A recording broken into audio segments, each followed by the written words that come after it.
Buenos días, mi coronel Alarcón, buenos días, mi coronel González y todas las personas que nos acompañan en la sala virtual de la Fundación Excelencia, Liderazgo y Transformación, en nuestras redes de Zoom, de YouTube y los demás medios que tenemos de difundir la información, como es nuestra página web y las cuentas en todas las redes sociales. En el día de hoy, 8 de febrero, martes 8 de febrero de 2022, nos hemos reunido para hacer la reconstrucción de una importante operación contra el terrorismo que realizó la Quinta Brigada con sede en Bucaramanga contra uno de los cabecillas del ELN que en su momento causaba terror y zozobra en la zona del nororiente colombiano y fungía como el tercero dentro de la estructura criminal de lo que llaman el COSE dentro de esa agrupación. Con la captura de este delincuente se destaparon muchas realidades de los planes del Plan Vuelo de Águila del ELN. Sin embargo, durante el lapso que estuvo en la cárcel, su cárcel fue en un epicentro mediático y con mucha habilidad se acomodó en diferentes gobiernos al manejo de la supuesta búsqueda de la paz con el ELN, al punto que en el año 2020 se le ordenó nuevamente su captura por parte de la Fiscalía General de la Nación, pero lo tenemos fuera de la cárcel como supuesto desmovilizado del ELN, como supuesto contradictor del ELN y nunca pagó como debía pagar por todos los crímenes que cometió este criminal.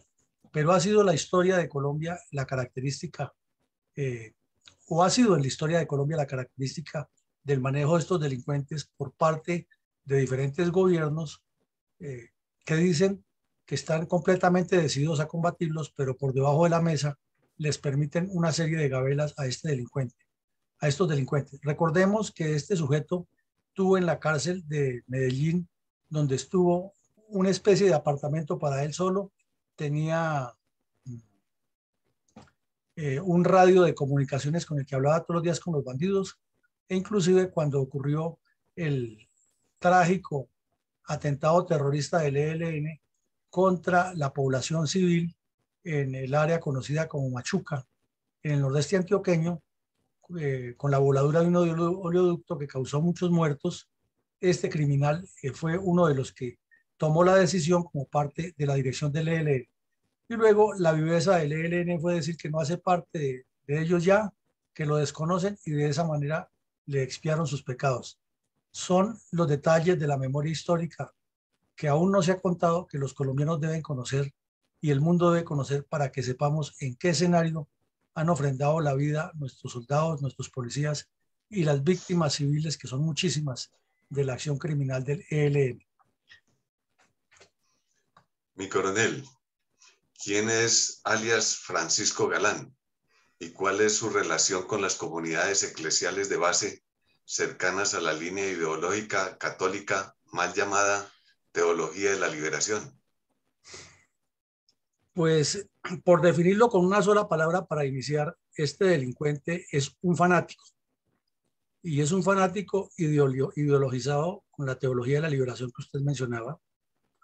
Ya en este momento debe estar cerca de los 82 años más o menos de edad. En el momento que lo capturaron tenía 52, 51 años de edad, hace 30. Este delincuente inició su carrera delictiva al ingresar a un seminario en el suroccidente del país. Y ahí en ese seminario, obviamente conoció los tentáculos clandestinos de los curitas de la liberación, de la teología de la liberación, o la liberación como lo llaman los campesinos. Y rápidamente se radicalizó, se convirtió en fundamentalista del terrorismo marxista cristiano y pronto fue expulsado, fue sacado del seminario por alguna razón y terminó en la Universidad de Manizales estudiando, pero allí tampoco completó su carrera de filosofía y letras. Y luego ya se vinculó a las cuadrillas armadas del ELN y lo destinaron por su cercanía ideológica y por su formación religiosa a que trabajara muy cerca del cura Pérez, el español que se convirtió en el dirigente del ELN. Y estando en esas actividades delincuenciales, pues demostró su radicalización, su posición férrea frente a la legitimación del terrorismo, y pronto le dieron una responsabilidad grande en lo que llamaron el Triángulo de Oro entre Sabana de Torres, Ábrego y otro municipio de Santander. Entonces, en los dos Santanderes hicieron lo que llamaban el Triángulo de Oro. Entonces, con una voz de cura de pueblo, con un tono igual al de Pablo Bertrán, que también tiene esa formación, hablando pasito, como si estuvieran dinamizando unos procesos de pacificación, se dedicó a cometer acciones criminales de alto nivel. Es uno de los responsables, por ejemplo, de esa radicalización que comentábamos ayer. Se gestó en Santander, en el Chucurí santanderiano. Él la dirigía y se movía por esa región como pez en el agua. Ya dejó de andar en las cuadrillas en el monte y andaba más o menos en el suburbano, que llama el ELN, que es estar trabajando en la parte urbana y en la parte rural en acciones delictivas.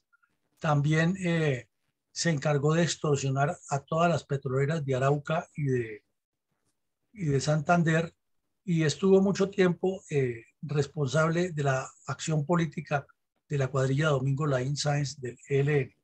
Eso demuestra que gracias a esos analistas que pululan por ahí en las redes y en los medios, se desinforma al país y le venden la idea, o siempre han vendido la idea, que el grupo Domingo Laín es diferente al resto del ELN, que existe una federación, que no le hacen caso. Eso son mentiras.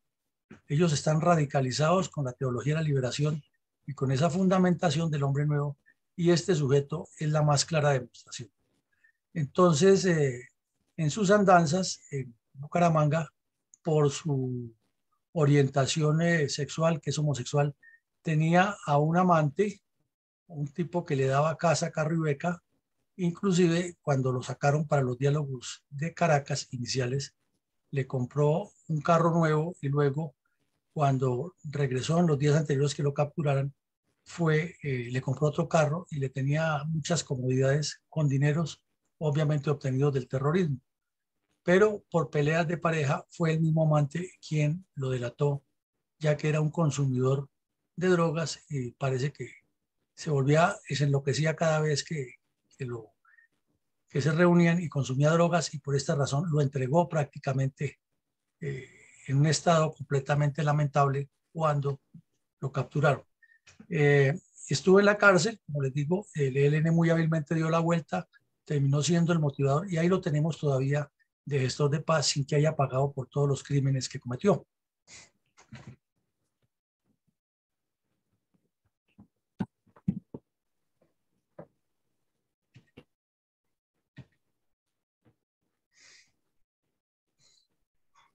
¿Con el Arcón está escuchando?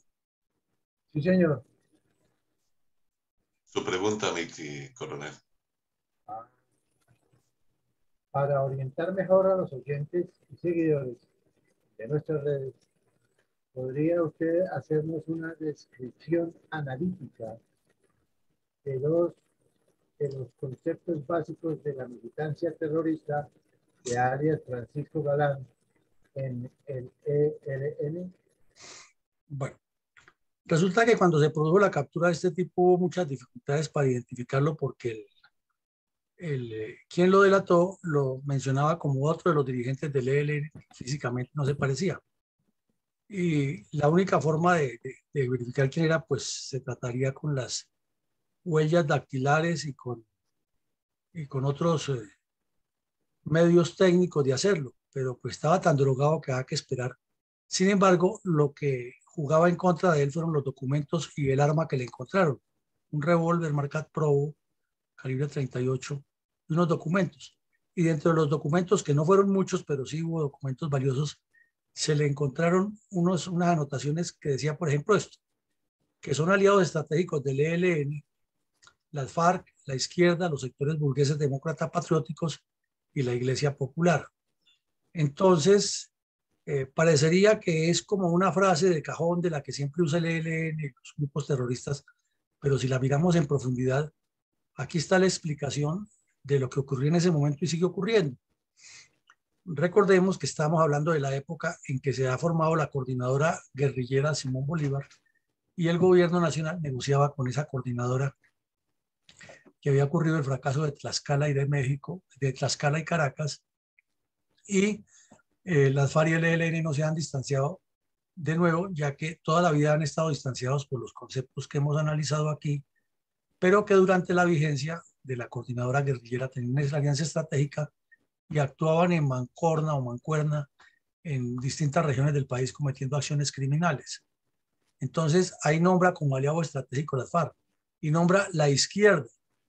Entonces, esta frase, anotada por puño y letra de Galán, demuestra que la izquierda, que tanto se echa bendiciones y dicen que no tiene nada que ver, siempre ha estado muy cercana a los procesos de la revolución comunista y los riesgos que eso implica para el país. Y también habla de los sectores burgueses demócratas, patrióticos, o sea, se refiere específicamente a los mismos que hemos mencionado aquí, los que en los años 60 integraban el MRL, los que ahora dicen que son la oposición y que buscan los verdaderos derechos del pueblo, y todos esos bandidos desmovilizados que se lanzan a la política con el argumento de que ya no son marxistas, sino que son liberales. Ellos son a los que se refería este señor aquí, que siempre ha habido en Colombia. Y cuando habla de la Iglesia Popular, está siendo muy claro de que existe un sector de la Iglesia Católica que comulga con la teología de la liberación y que está promoviendo el ELN. Esta frase no es simplemente de cajón, es una frase lapidaria de lo que constituye la alianza estratégica que tiene el ELN dentro de la política y dentro de la organización. Y eso que falta mencionar ahí a los sindicatos, a las organizaciones sociales de estudiantes, pero seguramente los metió dentro de la izquierda como todo un paquete.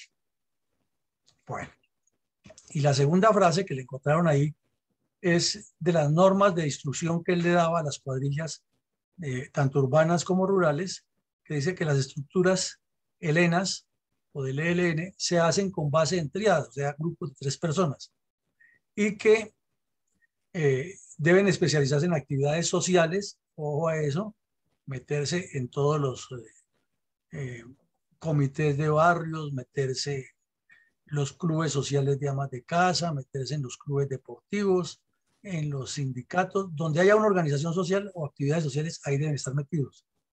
Políticas, pues la difusión de la línea de a luchar, que era el eje guía de las acciones criminales del ELN, la relación con los dirigentes de diferentes organizaciones que estén vinculados a la actividad política en cada una de las regiones. Recordemos que siempre en las regiones aparecen grupos pequeños de partidos políticos que a veces son instigados por las guerrillas para que se conviertan en representantes de ellos con nombres muy particulares, poco populares y que van supuestamente en favor del pueblo y que no se alinean, entre comillas, con lo que llaman ellos los sectores burgueses demócratas patrióticos. Pero toda alianza, de acuerdo con la conveniencia, hay que manejarla. Diplomáticas se refería en ese caso a los que estaban cerca a la frontera de Venezuela para que pasaran de un lado a otro. O sea que este es un fenómeno que no es de ahora, sino de muchos años. Económicas, pues sobreentendemos la financiación con el secuestro, el robo, el atraco, la extorsión y la venta de narcóticos, las cuotas que les dan quienes se afilian, etc. Ideológicas, que es el trabajo permanente de educación política o de formación política alrededor de quién es un heleno y cuál es la carta del militante en torno al poder popular. Y la última menciona la operatividad militar, que es lo que llaman las escuadras militares o de acción terrorista. Entonces, vemos que en estas dos simples frases se reúne todo el accionar del ELN y todo lo que este delincuente le transmitía a las cuadrillas que estaban bajo su jefatura en la región nororiental de Colombia, y con esa cara de yo no fui, y con ese lenguaje pausado, estaba transmitiendo todo un concepto terrorista y todo un concepto criminal contra los colombianos, contra el desarrollo nacional y a favor del proyecto vuelo de águila o plan vuelo de águila, que es lo que desde ese tiempo manejaba el ELN como el proceso dialéctico y práctico para la toma del poder y la implantación del poder popular en Colombia. Y noten ustedes que las palabras de ellos son siempre iglesia popular, poder popular, armamento popular, sanidad popular, organización popular, todo es popular. Por eso, insistimos, no se le ha entendido cada vez que se negocia con este grupo criminal que ellos no están hablando de que se negocia con una guerrilla para que se desmovilice, sino que su teoría es que son pueblo en armas y que ellos únicamente son una parte, que esas armas jamás las pueden entregar porque no son de ellos, sino son del pueblo, y que eso es un patrimonio del pueblo y que hasta que el pueblo esté en el poder no hay otra solución a ese conflicto o esa lucha de clases marxista, leninista, combinada con cristianismo y transformación del hombre nuevo. Si se entendiera eso, se podría concretar mejor una negociación. Pero se llega a proponerles cosas que ellos las manipulan y a ofrecerles el oro y el moro sin desbaratar primero ese complejo o ese meollo donde radica la radicalización del ELN. Gracias, mi coronel. Buenos días. Se nos hace evidente, mi coronel, entonces el gran error que cometió Alfonso López Pumarejo cuando le prohibió al ejército acabar con el ELN en Simití. ¿Cuál era la situación político-estratégica de la izquierda armada en Colombia en 1922? Corrijo, 1992. Bueno, sí, me conocía. Alfonso López Miquelsen fue el que le dio la salida después de que el ejército los tenía situados allá en la región del sur de Bolívar al final de la operación Anorí en el año 74. Correcto. En 1992 la situación de guerrilla, de violencia en Colombia era dramática. Se acababa de firmar o de activar la nueva constitución, la nueva constituyente, que fue como consecuencia primero de una actividad calenturienta de un poco de jóvenes alebrestados desde las universidades por la izquierda armada y desarmada. Y salieron y movieron cielo y tierra y desafortunadamente el asesinato de Luis Carlos Galán catapultó a César Gaviria Trujillo, que era otro populista, oportunista, que no tenía el perfil ni las condiciones para ser presidente, pero el asesinato de Galán, que tampoco tenía las condiciones, porque esa era la pobreza y el liderazgo que había en Colombia, terminó en que se hizo una asamblea constituyente y un cambio de constitución abortado a las carreras. En 3 meses se reunieron un poco de grupos, armaron una colcha de retazos y ahí la tenemos, que después de su publicación ha sido sometida a muchas cirugías tratando de cerrar todos los boquetes y heridas que le quedaron a esa constitución.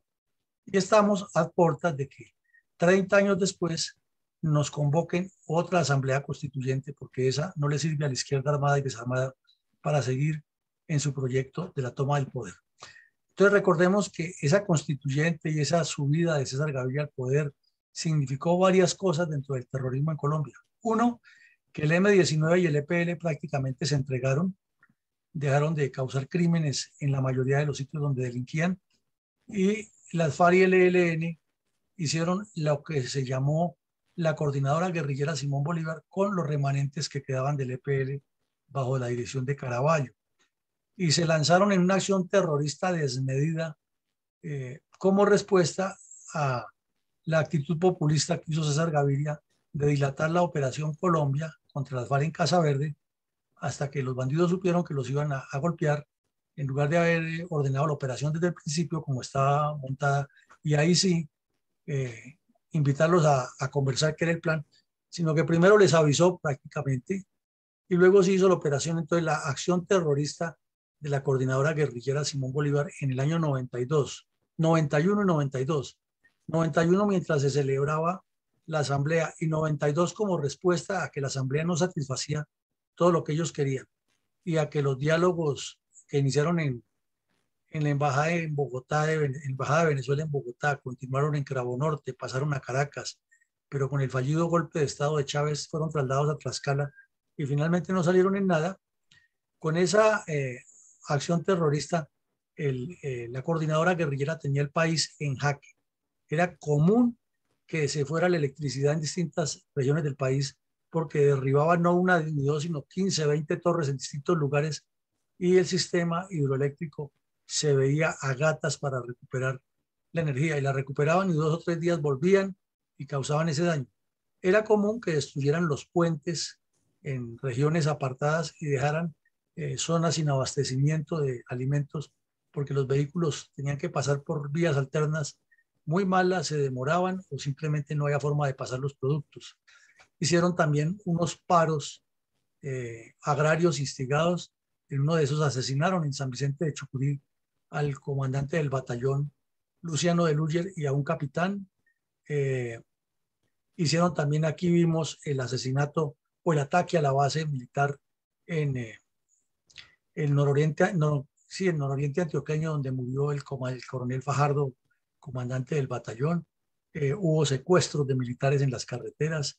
Uno de los más sonados en esa época fue el secuestro de 2 oficiales de la Armada que estaban de vacaciones y los secuestró Simón Trinidad ahí en la carretera entre Valledupar y Pailitas. También hubo eh, atentados permanentes contra el oleoducto. Había eh, actividades terroristas en distintas partes del país. Es decir, era insoportable la situación. Y por otro lado, Pablo Escobar haciendo lo mismo a nombre de del cartel de Medellín contra el cartel de Cali y contra la población y contra el gobierno. Y al mismo tiempo, el cartel de Cali haciendo también actos terroristas, sobre todo en el norte del valle, que luego se bifurcó en dos. Y al mismo tiempo aparecieron lo que se llamaron los grupos de autodefensa ilegal, que mal llamados paramilitares. Entonces, la situación del país era demasiado compleja. Y de remate al señor Gaviria, para unos negocios particulares de sus amigos, le dio por inventarse la hora Gaviria y cambiar el horario en Colombia, causándole más problemas a la economía nacional y a la dinámica del país. Entonces, con esto queremos comenzar a reconstruir, como lo decimos, la memoria para que quienes no lo conozcan sepan y a quienes se les olvidó recuerden todo el daño que le ha hecho la izquierda armada y los populistas a Colombia. Repetimos, hubo unos diálogos tras el asalto fallido a Casaverde, no por falta de eficiencia militar, sino por la deslealtad de miembros del gobierno Gaviria que advirtieron a los terroristas que el ejército iba para allá y la Fuerza Aérea también. Y pues se convirtió fue en llegar a las crónicas de una muerte anunciada porque ya no había nada cuando se golpeó a Casaverde.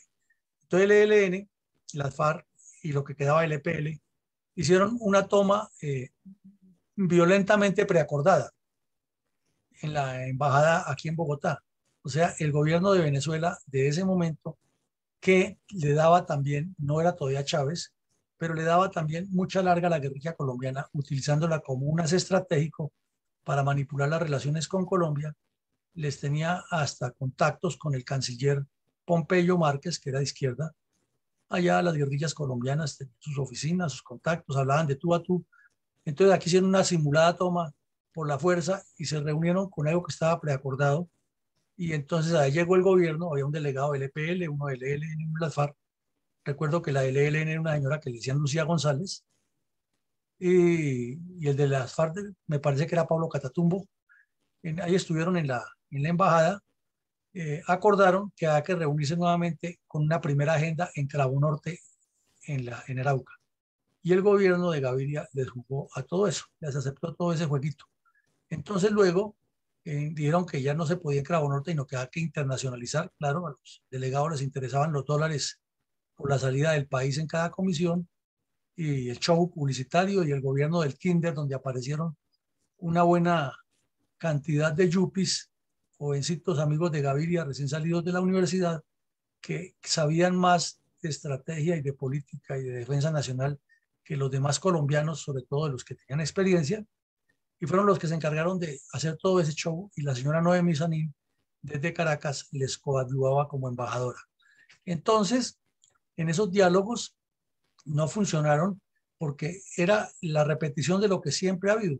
La guerrilla con una agenda completamente exorbitante en aspiraciones de que les entreguen el país y el gobierno Gaviria simplemente limitaba a decirles que entregaran las armas y que a cambio les daba tierras y no sé qué más cosas. Entonces ahí quedó eso sin mayor cosa, y cuando Chávez, que estaba preacordado con ellos para dar el golpe de Estado y legitimarlos en esa misma mesa con fuerzas insurgentes con reconocimiento de estatus de beligerancia, falló en ese golpe y fue necesario trasladar los diálogos a otra parte, por allá en un pueblo que casi no lo nombraba nadie en la historia ni en la geografía mexicana, y en ese pueblo lo que hicieron fue tratar de legitimar en el exterior a la guerrilla colombiana y demostrar que en Colombia había un conflicto y bla, bla, bla.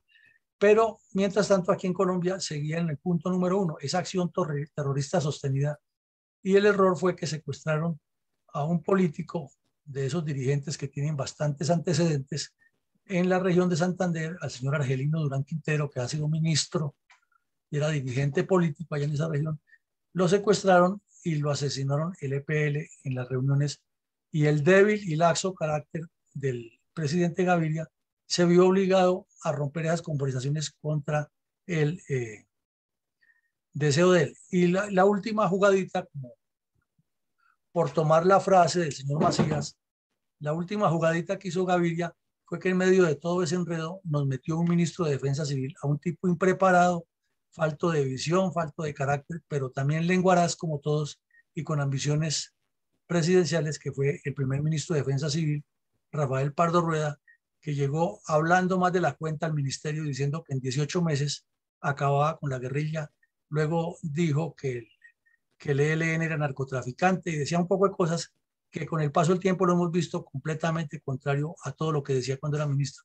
Es donde vemos el oportunismo politiquero de todos estos dirigentes que mientras están ahí hablan una cosa, y cuando están ya fuera de la institución se vuelven contrarios a la institución y al país. Decíamos, el secuestro y asesinato de Durán Quintero fue gravísimo. Hubo muchas relaciones probadas del cartel de Medellín con los frentes de las FARC en el Caquetá y en el Guaviare y en el Putumayo, donde se producía la coca. Hubo también documentos que probaban que el cartel de Medellín le giraba dinero. Inclusive en mi libro, El cartel de las FARC, están las copias textuales de las sumas que le daba Pablo Escobar a las FARC y de las sumas que las FARC le enviaban ahora, al contrario, a la Dirección Nacional del Partido Comunista, porque al principio era que el Partido Comunista le enviaba dinero a las FARC. Aquí ya se evidencia que es una guerrilla que tiene dinero y que con ese dinero financia antes al Partido Comunista, al contrario. También queda claro que el Frente Noroccidental de Guerra, que tiene toda la zona de acción en Antioquia, Chocó y el Viejo Caldas, tenía relaciones con el cartel de Medellín. Varios biógrafos de Medellín de Pablo Escobar, hablan que más de una vez Pablo Escobar se reunió con los cabecillas del ELN para integrarse al ELN con tal de que lo protegieran debido a la persecución que le tenía la Policía Nacional en la región donde delinquía, porque Escobar también tenía su propiedad, todos lo sabemos, en Puerto Triunfo, que ha sido zona de injerencia de la cuadrilla Carlos Jalillo Buitrago, del ELN y de los Palmeros de Medellín. Palmeros es el Frente Noroccidental de Guerra. En esa época, repetimos, ocurrió la entrega del M-19 y el EPL ante las autoridades colombianas. Ellos dicen desmovilización y dejación de las armas. No, se entregaron porque estaban completamente acabados. Eso ocurrió y fue parte de lo positivo. Y también comenzó a gestarse dentro del ELN lo que ya habíamos hablado, que es el sector del EPL que transitó por todos los grupos terroristas y que finalmente se unió en la trilateral en el año 86-87. 2 años después se abrieron del ELN y ahí tenemos al señor León Valencia, que ahora es uno de los analistas del conflicto, después de que fue un criminal que cometió miles de actos delictivos como miembro del EPL, luego del ELN, luego de un grupo que llamó Corriente de Renovación Socialista, y de ahí salió a pelechar para convertirse en analista y consultor de los gobiernos y contratista de Santos, etcétera, etcétera. Bueno, esa corriente de renovación socialista se desmovilizó en la costa atlántica, no tenían mayor fuerza, pero eran un grupo de antiguos miembros del EPL que han pertenecido al ELN durante 2 o 3 años, que no se han puesto de acuerdo finalmente porque el EPL fue como el hijo rebelde que nace, crece y muere sin entenderse ni él mismo. No tuvo nunca una identidad clara por todas esas divergencias internas que tenían. Muchas de sus decisiones pasaron a los demás grupos, de ahí nació el MOIR, y el último intento político que tuvieron fue Esperanza, Paz y Libertad, que era un partido político que se creó en el Urabá antioqueño y que tuvo mucha eh, aceptación por parte del gobierno Gaviria y mucho apoyo, y por esa razón Iván Márquez, el Cucho Guzmán y Timochenko los eliminaron del planeta. Se encargaron de asesinarlos a todos y fue otra de las trágicas historias de la violencia en Colombia, parecida a la que está ocurriendo en Arauca entre el ELN y las FARC, de la cual la izquierda y en particular todos los que escriben callan y miran para otro lado. Aquí estuvo la señora Olga España, que nos contaba cómo las FARC secuestraron a su esposo en esa época, ahí en esa misma región, cuando era común que aparecieran los bandidos de las FARC y levantaran a todos los obreros que estaban en esas fincas allá en Urabá, que eran miembros de Esperanza, Paz y Libertad, y los asesinaran. Y también asesinaban a los que decían que estaban con el gobierno nacional. Y de esos pocos esperanzados, que quedaron muy poquitos, pues la familia Castaño los reclutó y los incorporó a los mal llamados paramilitares. Entonces ahí surgieron otros grupos violentos que fueron a cobrar venganza. Y esa es otra parte de la historia que no le cuentan al país.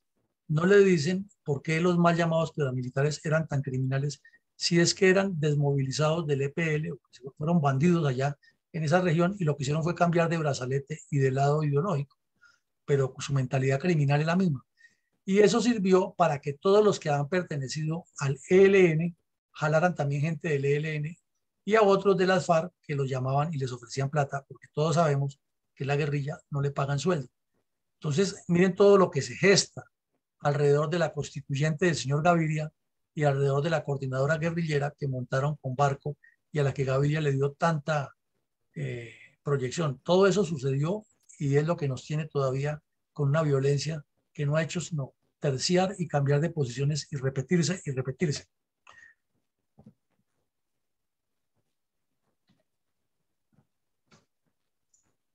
Mi coronel Alarcón. ¿Cuáles eran las actividades generales que estaban desarrollando las activas células urbanas y rurales del Ejército de Liberación Nacional en 1992, en especial en el área operacional de la Quinta Brigada? Pues como el tango argentino, si 20 años no es nada, 30 años sí que es menos en esta memoria que hoy queremos contarles, sobre todo a los jóvenes que no saben y que salen a votar por Petro y a decir que hay que dialogar con el ELN y arreglar el país. Estamos hablando en un país con un desgobierno lleno de gente que no tiene ninguna formación profesional para ejercerlo, pero que rodean a un presidente oportunista, populachero, que estaba soñando también con un premio Nobel de Paz y que estaba detrás de ser el secretario de la OEA porque salía muy joven, salía como de 47 años de la presidencia y no tenía nada más que hacer. Entonces tenía que buscar su futuro personal a costa del país. Y lo primero que hizo fue traer a Noemí Sanín de embajadora de Venezuela y colocarla de canciller para que se dedicara esta señora a hacerle la campaña política internacional y colocarlo como secretario de la OEA. Entonces, por salvar al señor Gaviria, el país se sacrificó y además Pablo Escobar hacía ferias y fiestas, hizo un show de entrega, montó su propia cárcel, se voló de la cárcel. Este señor Gaviria fue incapaz, el ministro de Defensa Pardo le quedó grande manejar esto, al ministro de Justicia le quedaba grande manejar la cárcel, pero lo manejaron de una manera que finalmente terminaron siendo los malos, los militares y policías y la guardia penitenciaria, y ellos cayeron como gatos parados, como los estrategas políticos a quienes el señor Escobar engañó. Entonces ya intervino la DEA directamente, y si no, Pablo Escobar todavía estaría vivo, dirigiendo desde el Urabá el Clan del Golfo, quién sabe qué otra situación crítica para Colombia. Entonces, el ELN, ya no hablemos de los tres, sino el ELN en particular, estaba dedicado a lo siguiente, que es lo que quisiéramos recordarle al país, y el señor Galán era uno de los dirigentes que promovía todas esas cosas. Primero, el oleoducto Colombia estaba más o menos recién construido, llevaba pocos años de existencia y era el blanco permanente de voladuras. Y en esas voladuras a estos criminales les importaba 5 en volar el oleoducto cerca a caseríos.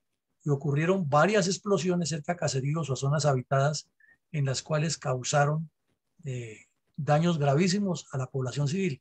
Una, por ejemplo, en julio, cerca a Remedios, Antioquia, que causó muchos daños. El riego del petróleo afectó todas las quebradas de la región, hubo muchos campesinos enfermos y algunos heridos. Pero hubo una peor en diciembre, en un sitio que en noviembre, corrijo, el 19 de noviembre, en La Martana, que fue peor también en Remedios, donde murieron 13 personas incineradas y además de eso, muchos quedaron heridos y muchas casas destruidas. Y lo único que dijeron el ELN, salió Gavino y reconoció, dijo, sí, nos pasó, fue un error, aceptamos la culpa y de aquello que. Pero cada vez que se han reunido a dialogar, nunca les recuerdan eso. Y de remate, 6 años después, también en Segovia, en una zona que llaman Machuca, hubo un atentado peor que ese y ya estamos hablando de más de 30 muertos por acción del ELN. Y simultáneamente ocurrió otro hecho que nunca se lo cobraron a las FARC, o se lo sacaron, fue aquí en Cundinamarca, en Apulo, que también dinamitaron a un oleoducto y estaba brisando y la brisa se llevó el fuego y quemó parte de las casas de una vereda. Y eso tampoco se le endilgó nunca a las FARC y quedó en el olvido. Y para muchos colombianos ya ni se acuerdan que eso pasó. Otros ni siquiera saben. El derribamiento de torres de energía, como lo dijimos al comienzo, era aterrador. Es que no se tumbaba una ni dos torres, sino que sumando las que tumbaban en el país, daba 20 o 30 torres por día. Y la industria hidroeléctrica, pues sobre todo la industria eléctrica, se vio forzada a subir las tarifas de energía. Y vino una época de apagones que el señor Gaviria y sus amigos aprovecharon ya para otros eventos que no tenían nada que ver con el gobierno, pero todo eso lo causó el ELN. Y era común que los hoteles de la costa se quejaran de que en la temporada alta, en enero, en febrero, en marzo, que es más o menos temporada alta en la costa, con el turismo internacional, se les deterioraran los productos y tenían que estar comprando al día, pero había el problema de que como volaban los puentes, entonces a veces el abastecimiento no llegaba y era complejo atender la demanda alimentaria de toda esa región. Cosas que se olvidan y que no podemos dejar pasar inadvertidas porque el país tiene que saber la verdad de lo que pasó. Bueno, el ELN se ha caracterizado en su historial, era por hacer actos terroristas, por ir y asesinar a un policía, por montar una emboscada, pero además de lo de Simacota, era escasa la información que se tenía sobre ataques a poblados. En esa época se volvió muy común e inició una era de asaltos a poblados que la hacían en coordinación con el ELN, con las FARC y con los remanentes del EPL. Uno de los más recordados es el asalto que hicieron a San Carlos, Antioquia, donde se llevaron al policía y al cura del pueblo que era de los mismos, hicieron un show publicitario exigiendo que les entregaran el oro y el moro con las hidroeléctricas. Finalmente, el fallecido exministro de Defensa Echeverry Mejía, que para la época era el asesor de paz de Antioquia, hizo otro show publicitario con un tipo de apellido Heredia de la gobernación de Antioquia, que era muy cercano a la guerrilla, tenía mucha facilidad de reunirse con ellos. Hicieron una liberación humanitaria y el cabo de la policía, un cabo de apellido Delgado, recuerdo, salió a darle gracias a las FARC y al ELN que lo han tratado como un héroe.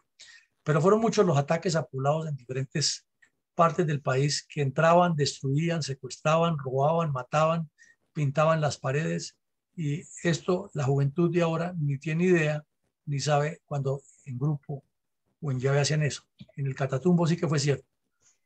Hacían retenes ilegales en la autopista Medellín-Bogotá, fueron muy famosos desde esa época y se prolongaron desde el 92 más o menos como hasta el 2003, 2004, cuando por fin, durante el gobierno de Uribe Vélez, se le puso orden a eso. Pero fueron 10, 12 años en que la autopista Medellín-Bogotá era un verdadero calvario, porque lo más seguro era o que lo secuestraban o lo extorsionaban, pero salir indemne pasando por la autopista Medellín-Bogotá era realmente una hazaña para quien viajara por ese sitio. Y también había retenes ilegales en el Alto en el Bajo Cauca, en el sur de Bolívar, en Barranca Bermeja, en alrededores de Bucaramanga. Eso era usual y siempre hacían o cometían acciones criminales, pero esto se olvida, como que no se acuerda. La cantidad de emboscadas que hacía el ELN a la Policía Nacional, sobre todo, era muy común y era diario. 1 o 2 policías asesinados en una emboscada, en áreas suburbanas, eh, atentados contra patrullas militares con francotiradores, pero era el pan diario de cada día en esa época. Teníamos también secuestros a granel. El ELN se especializó y uno de los secuestros que más rédito les dio fue el de un par de ingenieros en la hidroeléctrica de Punchiná, en el área rural de San Carlos. Allí se le metieron hasta el campamento a los ingenieros y se llevaron a 2 japoneses y por eso recibieron para la época la suma de $3 millones, que eso era mucho dinero. Y también en Santander secuestraron, aquí en Bogotá, corrijo, secuestraron a la hija de un político muy cuestionado en su momento, de apellido Forero Fetecua, que ha sido sindicado de organizar unas invasiones ilegales y otras, de todos esos escándalos políticos que hay en Colombia. A este señor le sacaron cerca de $2 millones por la liberación de la hija. Y extorsiones a granel, el señor Galán era el que dirigía las extorsiones en toda la frontera. Inclusive se habló de que mientras estaban negociando en Caracas o iniciando las negociaciones en Caracas, los finqueros y los empresarios venezolanos tenían que ir al hotel a Caracas a negociar el pago de las extorsiones con el señor Galán. Todo a la luz del día y ocurría como si nada. Y cada vez que asaltaban un pueblo, se robaban la plata de la caja agraria y además de robarse la plata, destruían las instalaciones. Eso también se le olvida al pueblo y lógicamente los que salían fregados eran los campesinos porque no había préstamos, se iban cerrando sedes de la caja agraria y afectaban el campo. Y sin embargo les decían que todo eso era lucha por ellos porque estaban en paros agrarios que a menudo sacaban la gente a que protestara, mientras las FARC sacaban a los productores de coca. Bueno, había reclutamiento de jóvenes, en especial menores de edad, por montones. De la cuadrilla que más conocemos, la Carolina Buitrago, reclutaba, como lo vimos aquí, niños a granel y los vinculaba a lo que llamaban los semilleros revolucionarios. Pero era política nacional del ELN y era en todas las cuadrillas. En Santander, en toda esa región de Acarí, toda esa zona, reclutaron la cantidad de jóvenes que no nos imaginamos. Por eso muchos de los dirigentes del ELN son de esa región, porque son reclutados en esa época como niños y hoy ya pues son adultos que se formaron y los que siguieron y ahora son los dirigentes regionales y nacionales del ELN. Entonces, a grandes rasgos, esas eran las acciones criminales del ELN en el año 92, coronel Alarcón. Mi coronel, para ubicar a quienes buscan la verdad y a nuestros seguidores en las redes, por favor nos hace la descripción analítica de las actividades delictivas de alias Francisco Galán antes de ser neutralizado. Bueno, aquí tenemos que en primera medida este delincuente no era ninguna pera en dulce, ni era el santo que nos lo pintan, y que la prensa, como en la famosa poesía de Luis Donoso, le dio la vuelta y aquel que fuera un ogro tremebundo, hoy que se encuentra en la tumba es un astro de primera. Entonces ocurrió una transición que los documentos históricos, o de la prensa por lo menos periodístico, lo demuestran. En ese tiempo, este tipo era, cuando estuvo en los diálogos en Cravo Norte, o mejor, en Caracas, fue donde más estuvo presente, demostró un radicalismo peor que el del delincuente este otro Pablo Beltrán, que también es del mismo estilo. Y salió y dijo de frente que ellos hacían los secuestros porque estaban, cobrándole a los dueños de la riqueza un impuesto, ya que con esos dueños de la riqueza era que se financiaban las fuerzas del Estado, entonces que ellos también tenían derecho a eso. Reconoció que ellos cometían voladuras de oleoductos porque hay que acabar el capital extranjero y entregarle todo a los colombianos. Reconoció que habían cometido una serie de asesinatos porque era eliminando a los enemigos del pueblo. Y con ese lenguaje agresivo, desafiante y desconocedor, eso sí con un tono de cura de pueblo, hacia el estilo de Pablo Beltrán, siempre lo manejó, eh, mostraba ese radicalismo y cada vez que se sentaban en la mesa a conversar, era el tipo más tosudo y más obcecado y el que no cedía un ápice en nada, sino que le tenían que entregar el poder al ELN y a la FARC, que en ese tiempo trabajaban como en llave. Y lo decía de frente, es que nosotros no vinimos aquí a negociar con ustedes ninguna entrega, ninguna desmovilización. Venimos a negociar que ustedes nos entreguen el poder porque las oligarquías no pudieron con el poder. Ese era el lenguaje del señor Galán, solo que lo decía con un tono como muy monástico, como si estuviera dando un consejo, pero no cedía un ápice. Un tipo bastante fanatizado y bastante ideologizado en su accionar criminal.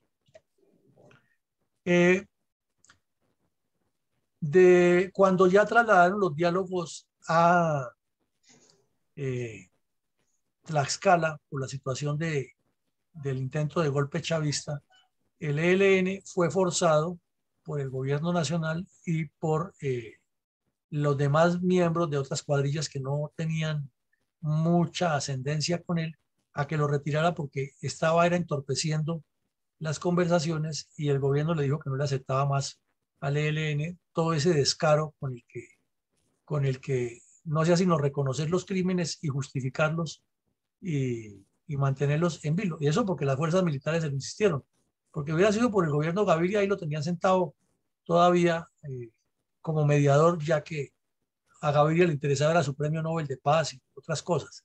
Entonces, el señor no volvió a Tlaxcala, pero regresó al Triángulo de Oro que nombrábamos allí y tuvo que estar dedicado a resolver una serie de problemas internos entre la cuadrilla Claudia Isabel Escobar Jerez y otra que estaban peleando por el manejo de unos recursos y por una desviación de recursos. Entonces, ese tema llegó a la inteligencia militar y fue el primer indicio para localizarlo, que se encontraba viajando entre Bucaramanga y los municipios donde delinquían las cuadrillas del ELN. Bueno, también hacía desde ahí las coordinaciones con la cuadrilla Domingo Laín, que sabemos que es la de Arauca y a la que los periodistas se han inventado el cuento, que es una cuadrilla distinta, que es la rebelde, que es la que no hace caso, y eso son mentiras. Esa cuadrilla muy cercana a ellos, además porque geográficamente está ubicada en la periferia de lo que en ese tiempo tenía el Comando Central del ELN o COSE como área base de acción en el norte de Santander o el sur de Bolívar, que era donde se movía permanentemente. Bueno, estaba dedicado al señor Galán a las extorsiones binacionales, no le bastó con hacerlas en Caracas, sino que siguió dirigiéndolas desde Colombia y enviaba a sus delegados a cobrar y a recaudar dinero para el ELN, para financiar la violencia contra los colombianos. Estaba dedicado a dirigir también, a coordinar las oleadas terroristas que se hacían en los Santanderes. En uno de los documentos que se le encontró había una crítica directa a las demás cuadrillas que todo lo que se fuera a hacer tenía que tener el visto bueno del COSE, y el visto bueno del COSE era el de él, en Santander, Santander del Norte y Santander del Sur. ¿A qué más estaba dedicado este joven terrorista? Tenía ya nexos con los narcotraficantes que comenzaban a moverse en la frontera y a utilizar Venezuela como una plataforma, y como el ELN, el que tenía el control más que las FARC de esa zona, o comenzó a ejercer lo que ya sabemos, las imposiciones de, entre comillas, los impuestos de guerra para los narcos. Y era el responsable directo de esa guerra de nervios que mencionamos ayer y que la repetimos hoy, en Chucurí, cuando familiares terminaron colocándose minas quiebrapatas entre ellos mismos a la salida de sus casas, matándose y vinculándose unos a las guerrillas, otros a los grupos de autodefensa que formaron los campesinos allá para protegerse de la acción violenta de este grupo criminal. Y finalmente, era el encargado del manejo estratégico de todo lo que se movía en ese triángulo dorado, que lo hemos mencionado varias veces a lo largo de la charla.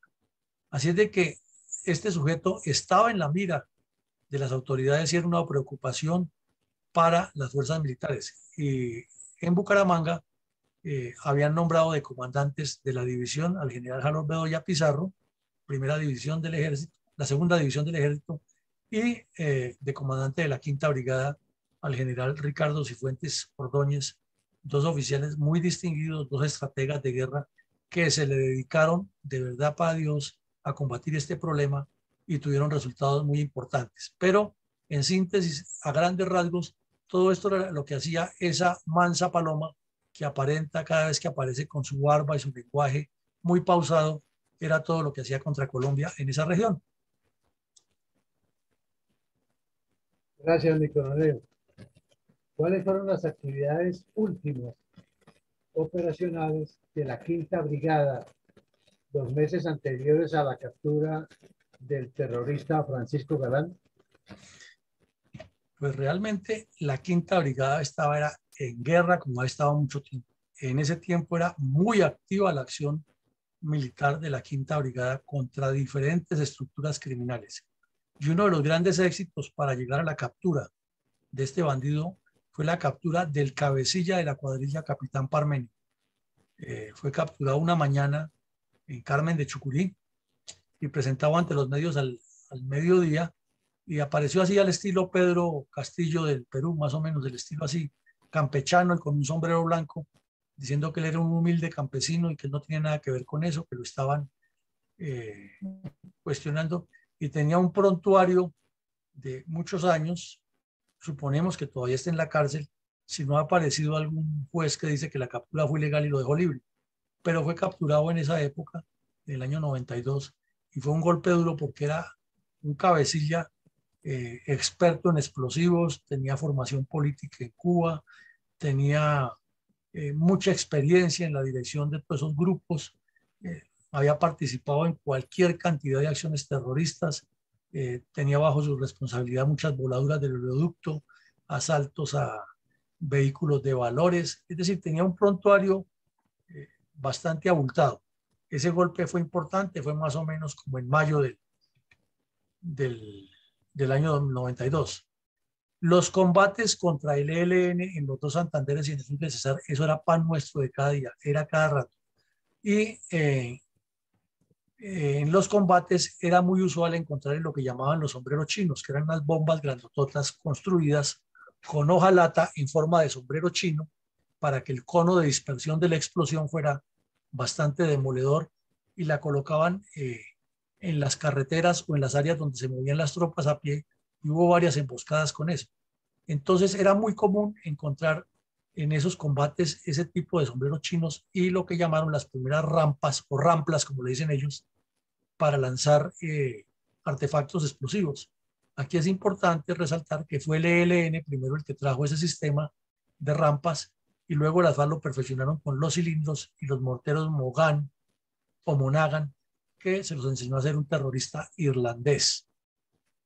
Pero inicialmente fue el ELN el que trajo ese sistema de las rampas y los lanzadores de explosivos sobre objetivos fijos. Y en Santander hubo la primera demostración de eso. Luego ya lo generalizaron en todo el país. Durante ese periodo hubo varias capturas en el barrio Café Madrid y en otros sectores que son complejos en Bucaramanga de milicianos urbanos. Hubo muchos milicianos y familias, porque en ese sector el ELN traslada familias completas que están en riesgo de seguridad, como llaman ellos en otros sectores, y los ubican allá como casas de asentamiento y contacto para las redes urbanas y rurales del Frente Nororiental de Guerra, que es el que delinque en los Santanderes, en el sur de Bolívar, y en otra parte llega prácticamente hasta el oriente antioqueño. Bueno, también hubo una ingente actividad del grupo anti-extorsión y secuestro. Estaban recién creados los UNACE, y así como secuestraban y conseguían dinero los grupos criminales, se volvió muy común la famosa compra de secuestrados y de extorsiones. La iniciaba un grupo normal, criminal, de delincuentes callejeros y la terminaban siempre redondeando los del ELN y las FARC. Entonces ese grupo creció en capacidad y en fortaleza y fue muy efectivo en varios casos y en otros no tuvo la efectividad y los habitantes de Santander tuvieron que pagar esas cuotas extorsivas, pero fue más el éxito que tuvo ese grupo que era manejado por la Quinta Brigada y tenía agregación de la Policía Nacional y del DAS, que en ese momento existía. Fue una actividad y ese grupo fue el que finalmente capturó a Galán, pero estuvo comprometido en muchas operaciones exitosas contra estas bandas delincuenciales y también participó en muchas capturas de milicianos urbanos en Bucaramanga y Barranca, que Barranca era otro polvorín. Entonces, para esa época, el comandante de la primera división, el general Bedoya, diseñó con la Escuela de Relaciones Civiles Militares un plan de acción psicológica que nunca se volvió a repetir y que si se hubiera seguido trabajando eso, habría traído muy buenos resultados.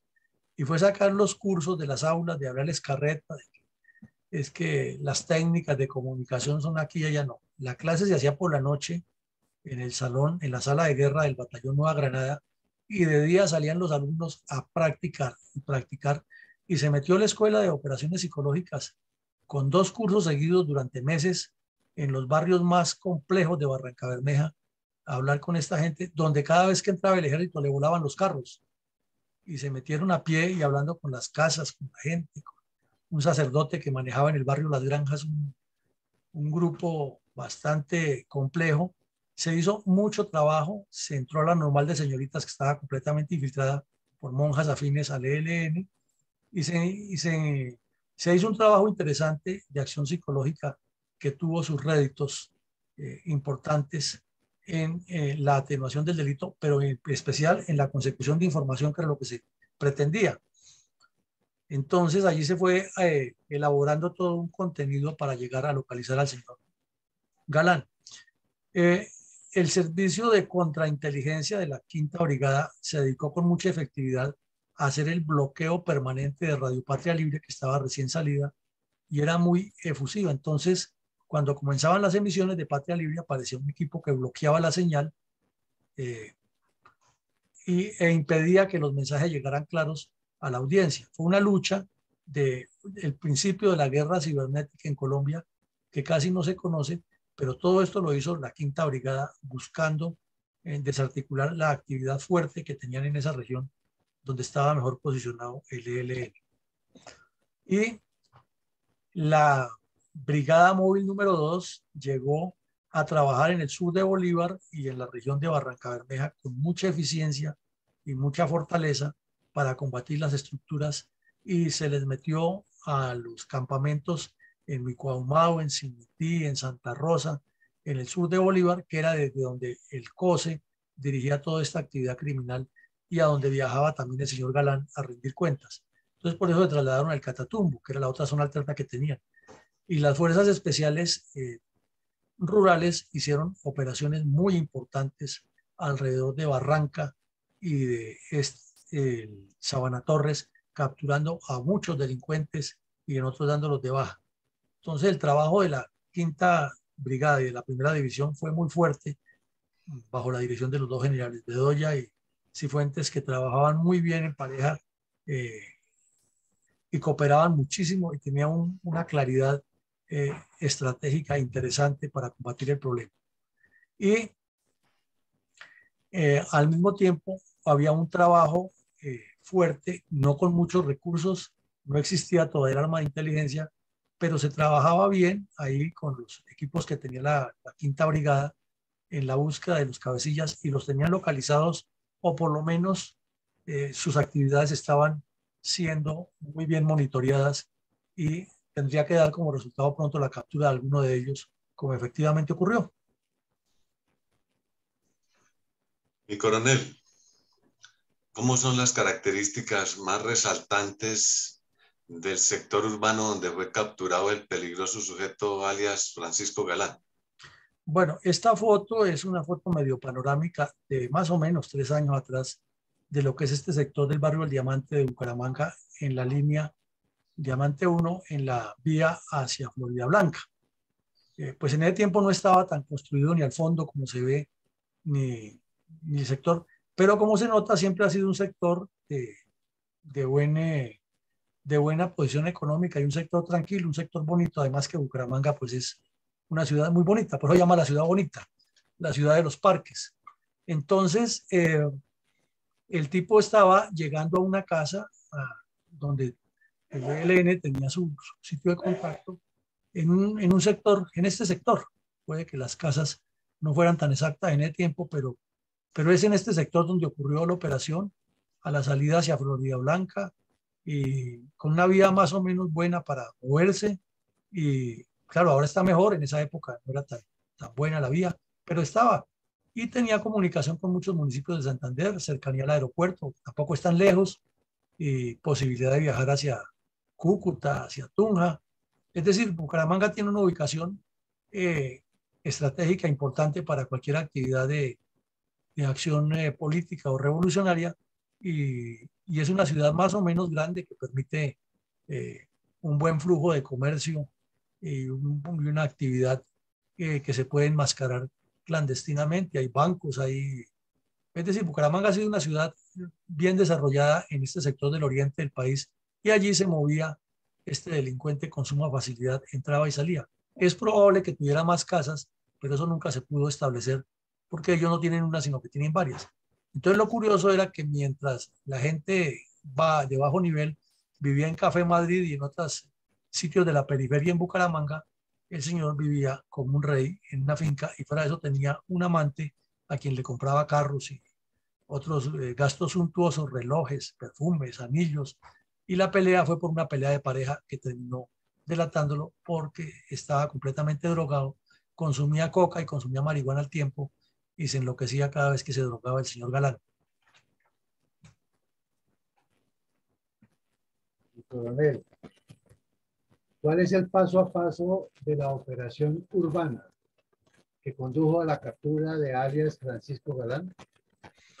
Bueno, dentro del trabajo de inteligencia y de acción psicológica que estaba realizando la Quinta Brigada y la Primera División, era muy importante la oferta de recompensas. Eh, en esos años, recordemos que solamente ofrecía recompensas por los cabecillas delincuentes. El gobierno nacional era por los del cartel de Medellín, y eso porque Pablo Escobar los ha tenido locos, pero después de que se entregó Pablo Escobar, no, no volvió a haber recompensas, y el gobierno Gaviria era contrario a ofrecer recompensas. Y el ministro Pardo hablaba mucho y hacía poco en ese tema, que le lanzaba muchos epítetos despectivos a las guerrillas, inclusive dio la orden que en los documentos oficiales se escribiera FARC y ELN con minúscula, para no darles importancia, eso eran parte de las, pero no apoyaba mucho las recompensas. Entonces, las gobernaciones de Santander y norte de Santander, en coordinación con la Primera División y la Quinta Brigada, hablaron con los comerciantes y los ganaderos para que apoyaran el pago de recompensas, y se comenzó a ofrecer recompensas de acuerdo con el nivel, si era por la entrega de un arma un valor, si era por un bandido raso que se desmovilizaba un valor, y por cabecillas otro, y eso comenzó a calar de una u otra manera dentro de los mismos guerrilleros. Y quizás ante los problemas de pareja que tenían el señor Galán con su novio, fueron los que ocasionaron que este señor buscara ganarse una recompensa que era grande en ese momento por la cabeza de Galán, y lo entregó. Entonces la oferta de las recompensas fue el primer paso, que sumado a todo lo que hemos dicho, la ofensiva militar, el trabajo de inteligencia, la presencia permanente del general Bedoya en los medios, no para figurar, sino para hacerle ver al país lo que ocurría, y ese trabajo que se hizo en Barranca y en el sur de Bolívar, sumó una cosa con la otra, porque realmente el ELN sintió por primera vez la presión en una zona donde ya estaba acostumbrado a vivir a sus anchas sin que tuviera tanta acción del Estado encima de ellos. Ya dijimos la llamada del informante que resultó ser el concubino del señor Galán. El allanamiento a la vivienda, que fue muy sorpresivo, porque un sector muy tranquilo donde la gente, nadie se metía con nadie, y de un momento a otro ver un poco de gente trepado en los tejados y abriendo las puertas y ingresando con la fiscalía que estaba recién creada y con megáfonos anunciándole a la gente que no se movieran porque lo que podía pasar, etcétera, pues fue sorpresivo.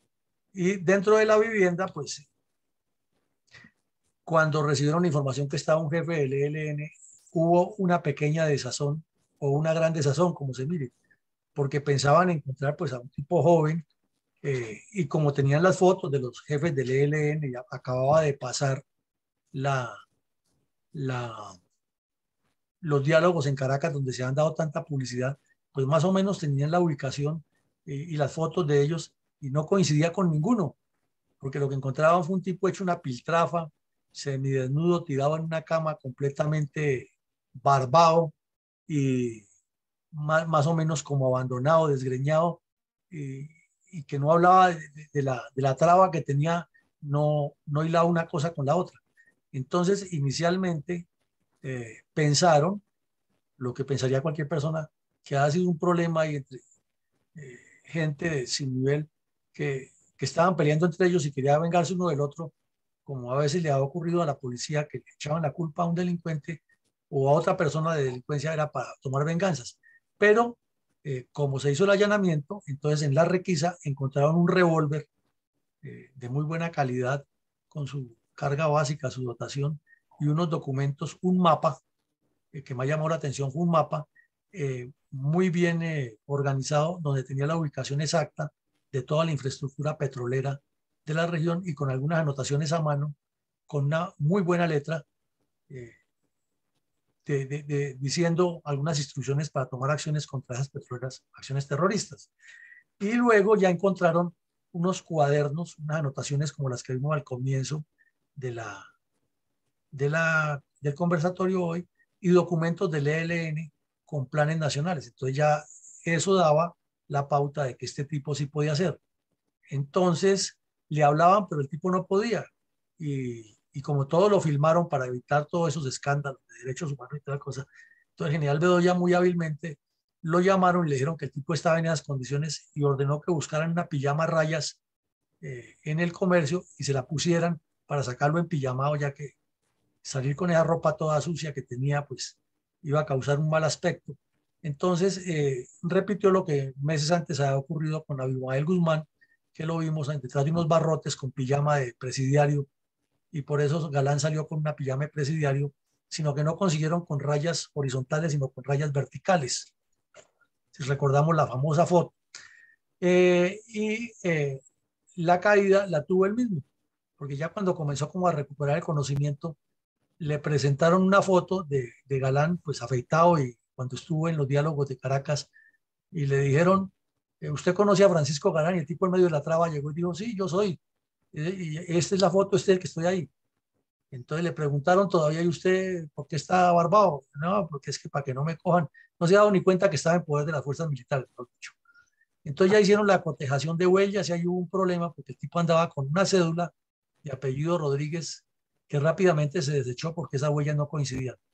Pero tenía una que sí llamaba la atención, era de apellido Piechacón Nigrinis, y las huellas que había ahí sí coincidían, pues el tipo había hecho todo la trama y la registraduría, y fue producto de la traba y de la declaración del novio, que finalmente se estableció que no se llamaba así, sino que se llamaba Gerardo Bermúdez.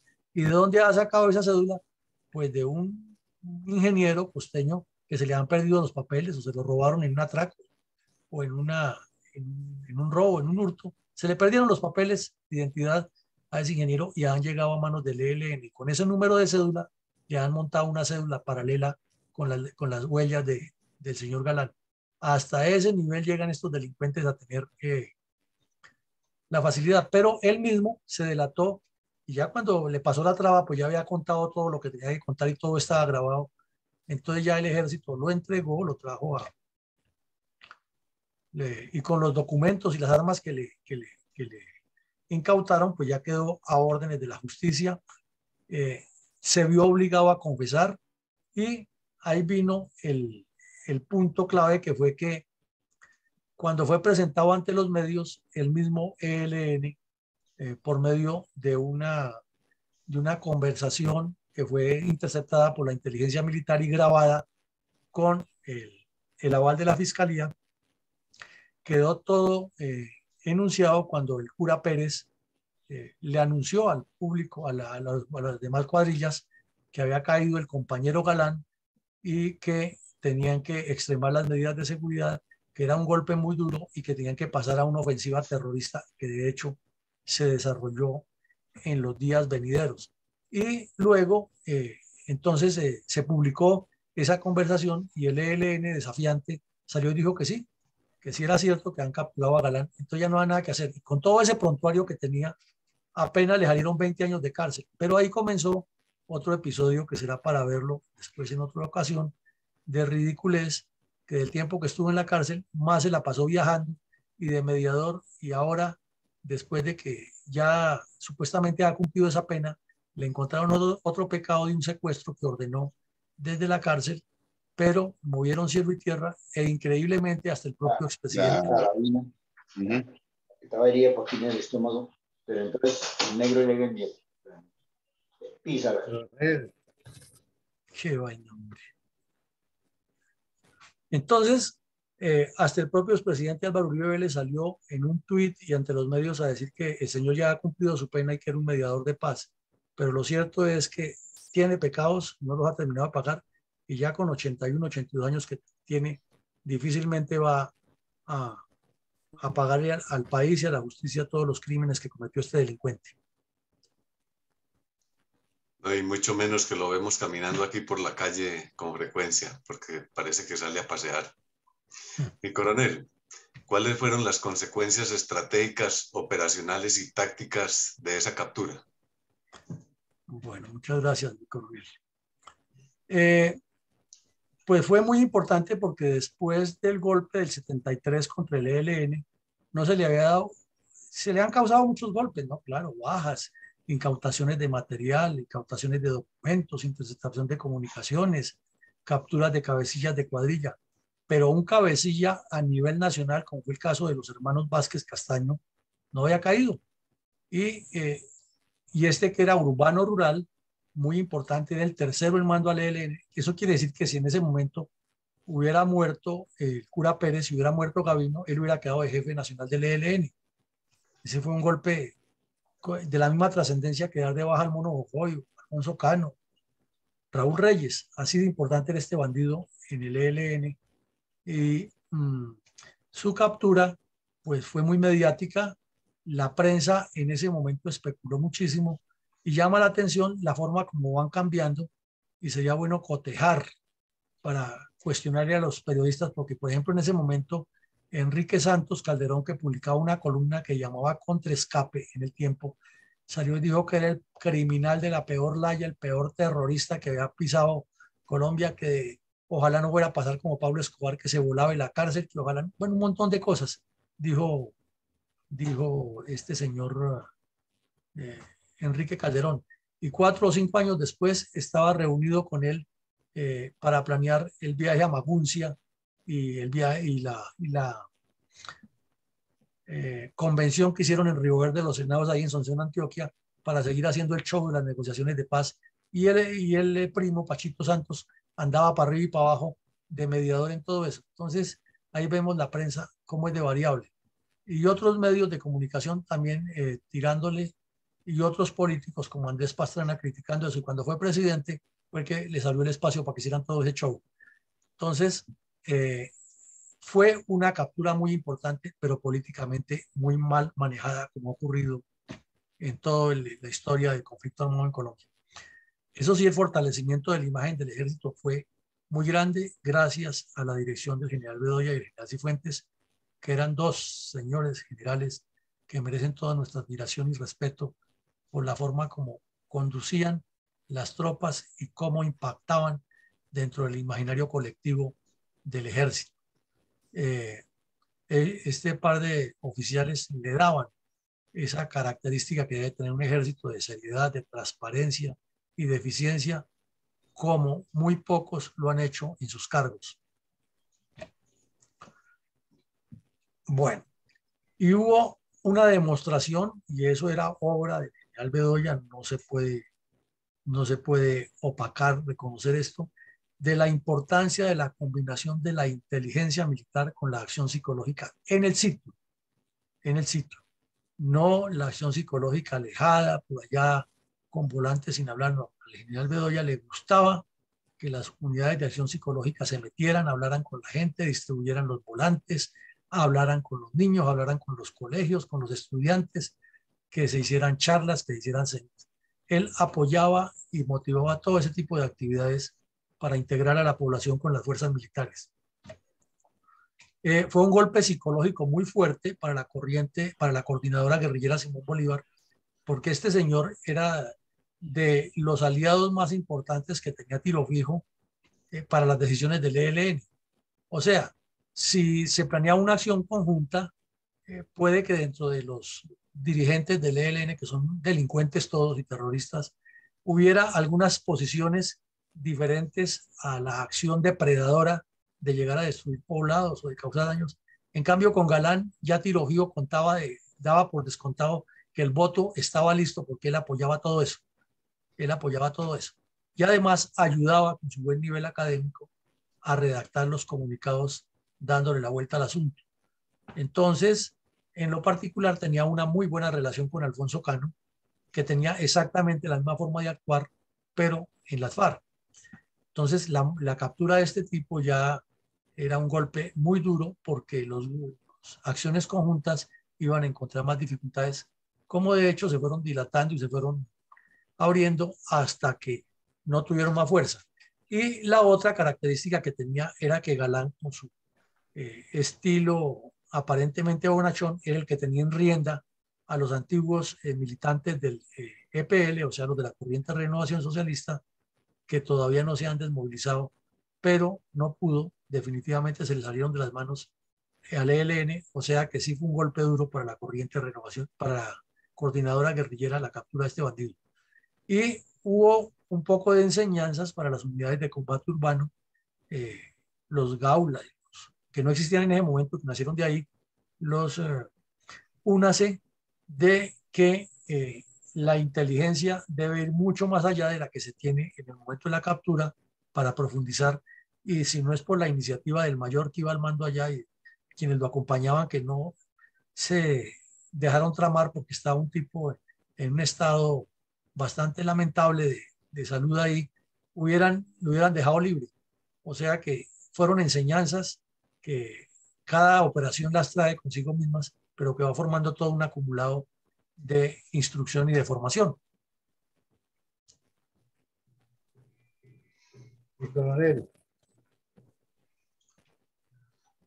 como se trata de un hecho trascendental de la lucha contra el terrorismo comunista en pleno combate contra la coordinadora guerrillera Simón Bolívar, ¿cuáles serían desde su óptica las conclusiones militares, sociales, políticas, geopolíticas y morales que surgen de esta operación, habida cuenta que han pasado 30 años de la misma, pero el Estado colombiano no ha podido erradicar las estructuras urbanas y rurales del ELN, ni mucho menos superarlos en las mesas de conversación de paz con este grupo criminal? Bueno, todo aquí encontramos que en el campo militar hay una gran enseñanza para que se integre la acción del Estado como una política permanente con la operación militar contra estos grupos criminales internos que hacen guerra irregular o guerra asimétrica. Y es que debe estar completamente integrado por una razón muy sencilla, porque una operación militar, para que sea exitosa en la aniquilación de un grupo guerrillero o un grupo terrorista, debe incluir al tiempo debe incluir todo un conjunto, todo un paquete, debe ser una estrategia, debe tener inteligencia, acción psicológica, operaciones de combate, presencia permanente, y debe tener un apoyo logístico adecuado para que el personal esté bien entrenado y esté bien motivado a hacer la acción. Entonces aquí quedó muy claro que esto fue consecuencia de todo un trabajo de varios meses en muchos campos y cada uno puso su grano de arena hasta que se formó ese gran edificio. Pero quedó mucho, como siempre, fue la acción del Estado colombiano. El Estado colombiano, además de salir a dar declaraciones del señor Gaviria, que era el presidente, el ministro de gobierno, que era Serpa, y que andaba buscando otras ventajas como ser el próximo candidato presidencial, el señor Humberto de la Calle, que andaba, era de mediador de paz, porque él fue también el negociador en esa época, cada uno buscando sacar sus ventajas personales. La embajadora y luego canciller estaba buscando pues también posicionarse como candidata presidencial, es decir, cada uno sacando ventajas personales y no integrando al Estado en esta acción militar. Entonces, una conclusión muy clara que para llegar a los cabecillas de estas organizaciones hay que armar todo un paquete y una construcción de responsabilidad en las áreas militares y una complementariedad política integral. De resto, no se logra el éxito como se logró en este caso. Pero que se quedó corto porque la parte política no participó. En la parte social, quiere decir que mientras no se actúe de manera estratégica, de forma programada, de forma proyectada, buscando soluciones de manera integral, nación, departamento, municipio, vereda o barrio, es difícil que se gravite alrededor de los mismos objetivos y se busquen las soluciones sociales que hay. Lo usual en Colombia, como lo conocemos todos, es que se determinan los aportes financieros para determinadas actividades y cada uno en su nivel lo maneja descentralizadamente, pero no lo maneja centralizadamente con objetivos, sino que se convierte en acción particular y muchas veces personal con otros fines de quienes manejan esos recursos y manejan esos proyectos. Entonces no hay una sincronía entre lo que se debe pensar a nivel Estado global, a nivel departamental y a nivel municipal para que los proyectos tengan una articulación suficiente. Entonces, en el campo social falta mucho y en esta operación quedó demostrado que el ELN, con su ubicación estratégica en distintos puntos, logra articular la revolución y falta, como decía anoche el coronel Moreno de la policía refiriéndose a temas parecidos, una contraestrategia o una estrategia del otro lado para contrarrestar lo que está haciendo la subversión y evitarle que logren esos objetivos. En el campo político lo vemos muy claro, el gobierno nacional en cabeza del señor Gaviria sacando ventajas para sus futuros políticos personales y particulares, el entonces ministro de Defensa pensando que ya era el próximo presidente o por lo menos el candidato a presidente, el ministro de Gobierno en la misma tónica, uno de los negociadores era el señor Andrés González, muy cercano a Gaviria, también con antecedentes complejos en la fuga de Pablo Escobar y otros problemas. Tenía una serie de politiqueros que hoy en día son los dirigentes políticos y que fueron los que apoyaron a Juan Manuel Santos en el proceso de paz, que en ese tiempo lo llamaban los yuppies o el kinder de Gaviria. Todos ellos pasaron a ser ahora los dirigentes. Una izquierda radical comprometida hasta los tuétanos con el Partido Comunista y vinculada con las FARC y con el ELN, sin que se les haya abierto nunca la investigación que corresponde. Y lo mismo, una política poco clara, como sigue siendo poco clara la política del Estado colombiano y de los países comprometidos en la lucha contra la droga. Y si vemos, en ese tiempo se fortaleció la guerrilla con el narcotráfico y hoy en día existe la guerrilla porque hay narcotráfico. Entonces, esa es una parte política que no se le ha dado una solución adecuada, que se ha debatido mucho y se ha hablado mucho, pero no se ha concretado nada alrededor de eso y estamos en el mismo tema de que no se puede fumigar, que se puede fumigar, que el Congreso, que el Pacto de La Habana, que lo dijo, que no lo dijo, que las comunidades, que los líderes sociales, pero es falta de claridad política del conflicto y de la solución al problema. En el campo geopolítico vemos que el Ejército Nacional localizó los focos muy claros de la potencialización del ELN en el sur de Bolívar, en el Catatumbo, en Barranca Bermeja, en el Triángulo de Oro y en la ciudad de Bucaramanga. Son 4 enclaves geopolíticos muy fuertes para el crecimiento del ELN. Hoy en día ya tienen también a Cúcuta y tienen a Pamplona y han crecido más, pero en esa época estaban ubicados esos 4 corazones geopolíticos y el ejército actuó con toda la dinámica y con toda la capacidad que tenía para contrarrestarlo allá. Pero viene la pregunta del millón. ¿Y la dirigencia política, las gobernaciones de Santander, del norte y del sur, el presidente de la República, el Ministerio de Educación, el Ministerio de Agricultura, etcétera, hicieron proyectos o programas enfocados en respaldar la acción militar para ganar esos corazones geopolíticos y quitárselos al ELN para que no creciera? La respuesta es no. Y es no porque quienes estaban en ese cargo en este momento, igual los que están ahora, ni tienen idea de esto, ni les interesa, porque están pensando es en la distribución de recursos donde están sus amiguis para que en la próxima elección se garantice la continuidad de ese grupo. Y si llegaran a perder, fácilmente cambian de camiseta, como cambiar de medias todos los días sin ningún problema. Y finalmente, en el campo moral, nos queda aquí, como siempre, muchas, pero muchas reflexiones. ¿Cómo es posible que dentro del sindicalismo colombiano, dentro de la Iglesia Católica, dentro de las organizaciones sociales, no haya el punto más mínimo de reflexión de que no se puede seguir causándole tantos daños a Colombia cohabitando con estos delincuentes dentro de sus grupos y también dentro de la dirigencia política, que no haya la más mínima reflexión de moralidad de parte de ellos, que si este problema existe y es un problema político más que militar o policial, es porque no ha habido la solución política que corresponde a ese tema. Entonces, ¿por qué no diseñarla y por qué no meterse más en profundidad? Entonces, como siempre, esta parte de las videoconferencias respecto al conflicto armado en Colombia nos llevan a lo mismo. Los responsables de todo esto son los dirigentes políticos que no se han enfocado en la solución. Coronel, antes de terminar, hay unas intervenciones que están en el chat. Me voy a permitir leerlas.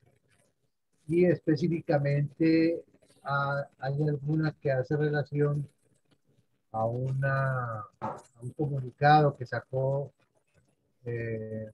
como